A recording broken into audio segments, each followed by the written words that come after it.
امامت کو پہچنوایا تو معیار کیا بنایا؟ جناب سیدہ کو معیار بنایا. اور کیوں نہ ہو؟ اس لیے کہ یہ وہ شہزادی ہے کہ جب آیت اللہ امینی کہ جنہوں نے ایک کتاب لکھی ہے جس کا نام ہے الغدیر. الغدیر ایک کتاب ہے. جب آیت اللہ امینی کو بغداد میں بلایا گیا، ایک کانفرنس تھی، ایک معتبر تک سیمینار تھا، اس میں بلایا تو انہوں نے شرط لگائی، دیکھو میں آ تو جاؤں گا لیکن مجھ سے مناظرہ نہ کیا جائے، مجھ سے مناظرہ نہ کیا جائے. ایسا نہیں تھا کہ یہ مناظرے سے گھبرا رہے تھے، بلکہ آیت اللہ امینی بہت بڑے مرجع ہیں.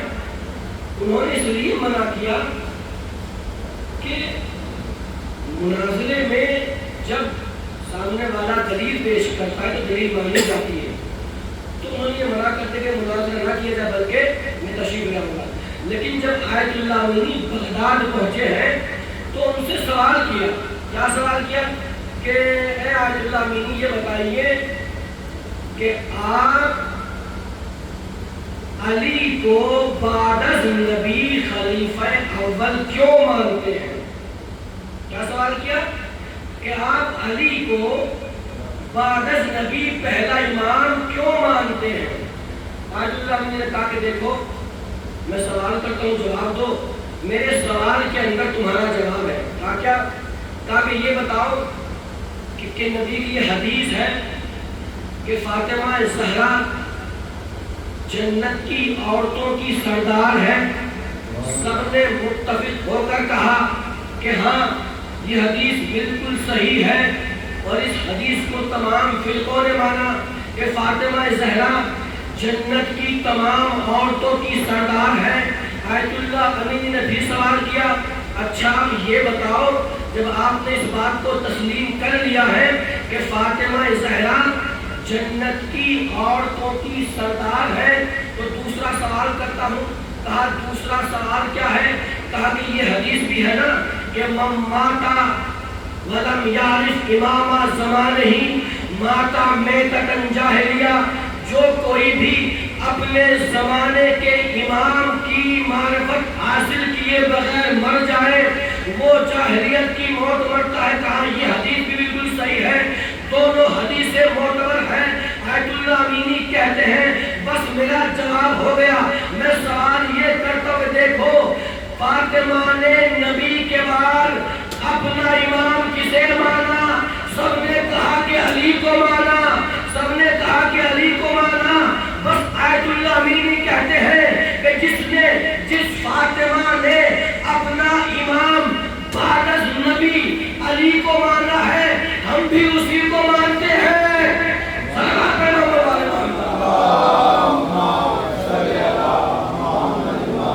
جس فاطمہ نے بعد از نبی اپنے امام علی کو مانا ہم بھی اسی کو مانتے ہیں. اور اگر فاطمہ نہ ہوتی تو فاطمہ اگر نہ ہوتی تو ہمیں ایسے اماموں کو ماننا پڑتا کہ جو منبر پہ آ کر اپنے جسم کو ٹیڑھا کر کے یہ کہتے نظر آتے تھے کہ دیکھو اگر میں ٹیڑھا ہو جاؤں تو مجھے سیدھا کر دینا، اگر میں ٹیڑھا ہو جاؤں، اگر میں بھٹک جاؤں تو مجھے سیدھا کر دینا. بلکہ فاطمہ کے ہوتے ہوئے ہم نے اس علی کو اپنا امام مانا ہے کہ جو منبر کوفہ پر پہنچ کر یہ دعویٰ کر رہا تھا کہ سلونی سلونی قبل ان تسجدونی.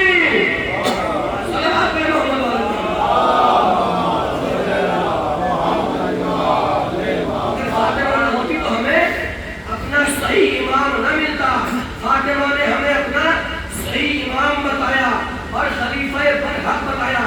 فاطمہ اگر نہ ہوتی تو ہمیں ایسے امام ملتے کہ جو میدان میں جانے سے پہلے پہاڑوں پر فرار کا راستہ اختیار کر لیتے.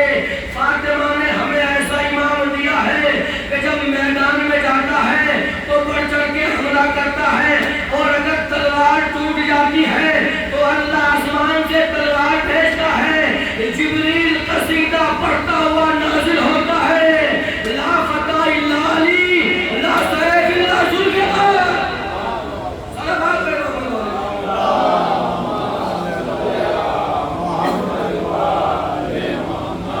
تو جناب سیدہ کی عظمت ہے کہ جنہوں نے ہمیں صحیح امام دیا اور صحیح نبی دیا. اب دیکھیں یہ امام علی کی شان میں ایک بی بی ہے کہ جس کا نام تاریخ نے دارمیہ لکھا ہے. کیا لکھا ہے؟ دارمیہ. تو یہ وہ خاتون ہے کیونکہ یہ جنگ صفین ہے. یہ جنگ بہت لمبے ٹائم تقریباً 2 مہینے تک یہ جنگ چلی. جنگ صفین. تو اس جنگ میں بہت سے مسلمان مارے گئے. تو یہ جو دارمیہ تھی یہ علی کی چاہنے والی تھی. اور جب جنگ ہو رہی تھی جنگ صفین، دیکھیے علی کا چاہنے والا کیسا ہوتا ہے. تو اس کا کام یہ تھا کہ جنگ ہوتے وقت یہ علی کی نصرت کا اعلان کرتی تھی. اور یہ جنگ صفین جو ہے عراق میں جگہ ہے بصرہ، یہ وہاں پر ہوئی ہے. بڑا گرم علاقہ ہے اور وہاں کی کھجوریں بڑی مشہور ہے.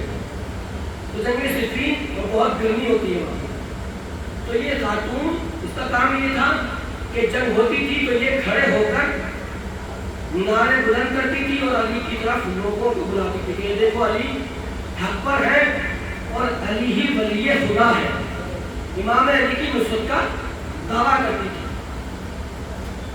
اب جب یہ جنگ صفین ختم ہو گئی تو کیا دیکھا کہ جنگ صفین ہوئی تھی معاویہ سے. معاویہ اپنا لشکر لے کے آیا تھا شام سے، ادھر مولا علی آئے تھے. تو جب جنگ صفین ختم ہو گئی تو 2 سال کے بعد معاویہ اپنا لشکر لے کے حج کے لیے آیا. کہاں آیا؟ حج کے لیے مکے آیا. تو معاویہ کے ساتھیوں نے، اس کے وزیروں نے کہا کہ اے معاویہ تم نے اس خاتون کو پہچانا؟ یہ کون ہے؟ کہا کہ نہیں پہچانا. کہا کہ یہ وہی خاتون ہے کہ جو جنگ صفین میں علی کی طرف دعوت دے رہی تھی اور علی کی نصرت کا اعلان کر رہی تھی. تو معاویہ کہتا کہ میں اس سے ملنا چاہتا ہوں، میں اس سے ملاقات کرنا چاہتا ہوں، میری ملاقات کراؤ.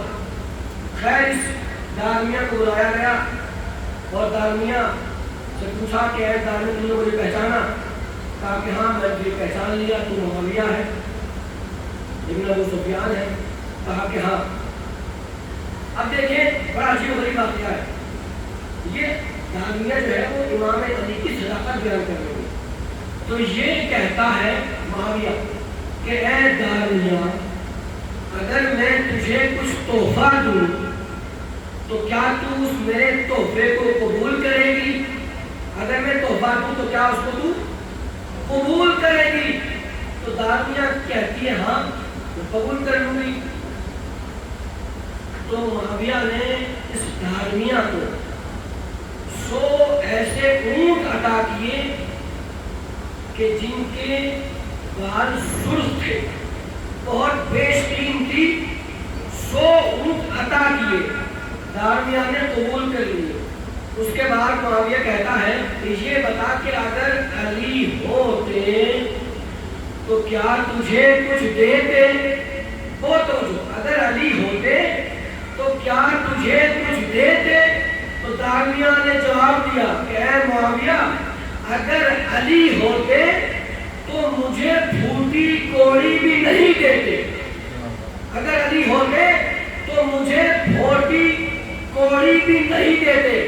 معاویہ سوال کرتا ہے تو ایسا کیوں کہتی ہے؟ علی تجھے کیوں نہ دیتے؟ تو دارمیہ نے جواب دیا وہ اس لیے نہ دیتے کہ علی کا جو بیت المال ہے وہ غرباء اور مساکین کی مدد کے لیے تھا، وہ لوگوں کو خریدنے کے لیے نہیں تھا.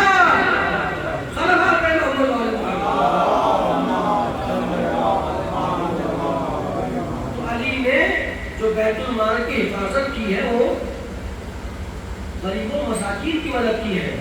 علی نے اس بیت المال میں اپنا چراغ بھی اپنے گھر سے جلایا ہے. یہ ہے علی کی شان. اب دیکھیں کہ یہ آج جو ہے 8 محرم ہے اور جناب عباس علیہ السلام کے مسائل و فضائل پڑھے جاتے ہیں. ایک فضیلت کا گوشہ مولانا عباس علیہ السلام کی بیان کرتا ہوں، اس کے بعد مسائل ہے اور مال مجلس جو ہے وہ آنسو ہے. جناب امام حسین اس جملے پر غور کیجیے کہ عباس پر امام حسین کو کس قدر بھروسہ تھا، کس قدر یقین تھا کہ جب شب عاشور آئی ہے نا تو بی بی زینب نے امام حسین سے جملہ کہا تھا، اے بھیا حسین تم کو پتا ہے نا تم نے اپنے ساتھیوں کو آزما لیا. امام حسین نے کہا کہ میرے ساتھی ہیں وہ وفا ہیں.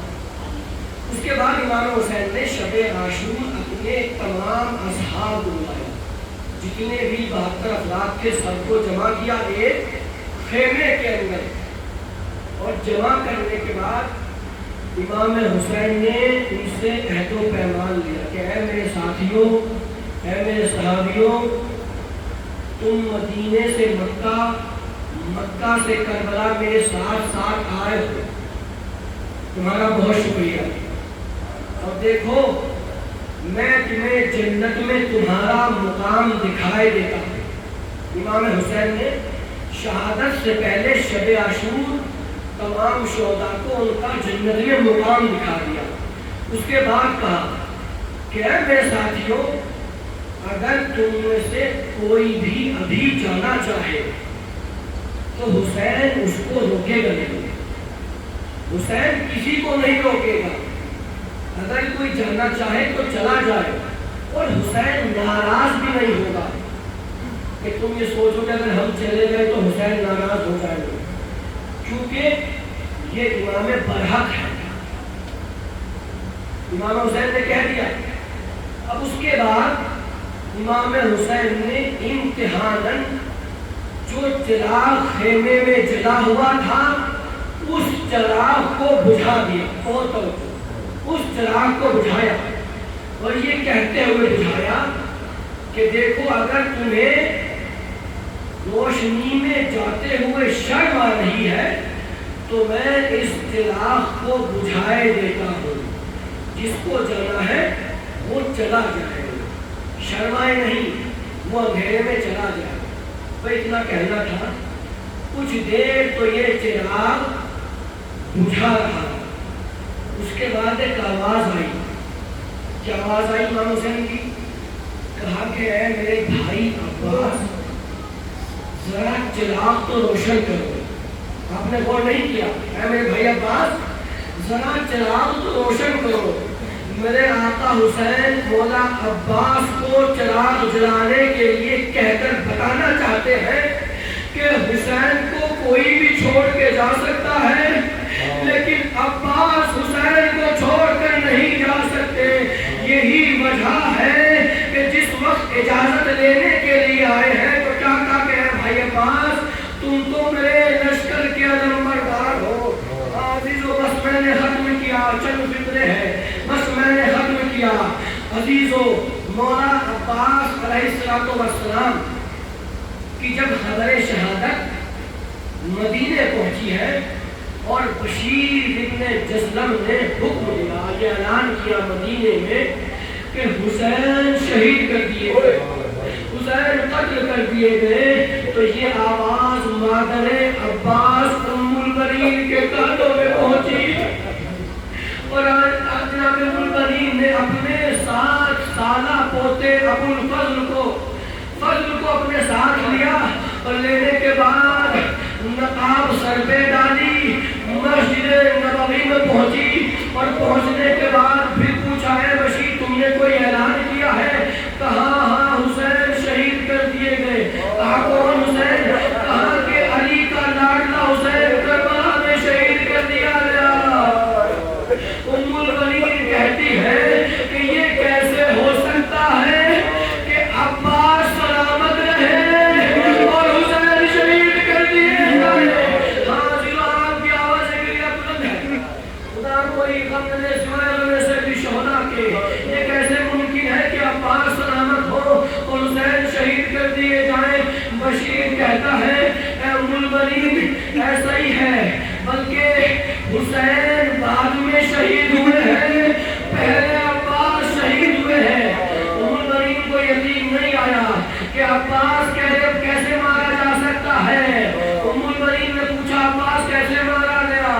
مقتل کے جملے ہیں۔ بشیر کہتا ہے کہ اے ام المؤمنین عباس کے سر پہ ایک گلزہ ہنی لگا تھا، عباس کے سر پہ ایک گلزہ ہنی لگا تھا جس کی وجہ سے عباس گھوڑے پر سنبھل نہ سکے۔ ام المؤمنین کہتی ہے عباس تو وہ بہادر تھا کہ جو آتے ہوئے گرز کو 2 انگلیوں سے روک لیتا تھا، عباس کے سر میں گرز کیسے لگ سکتا ہے؟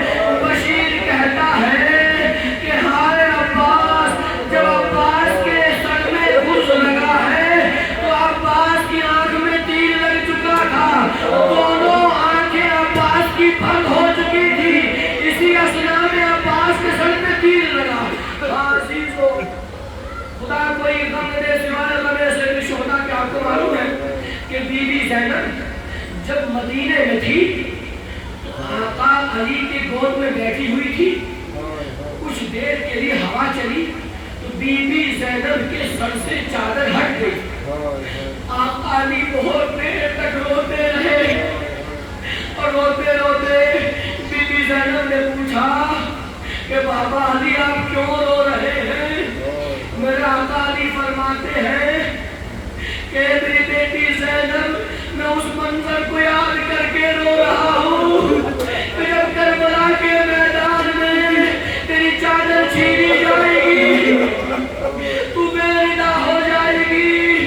بی بی زینب روز عاشور، بی بی زینب کو یقین تھا کہ جب تک میرا بھائی عباس سلامت ہے میری کوئی ردا نہیں چھین سکتا۔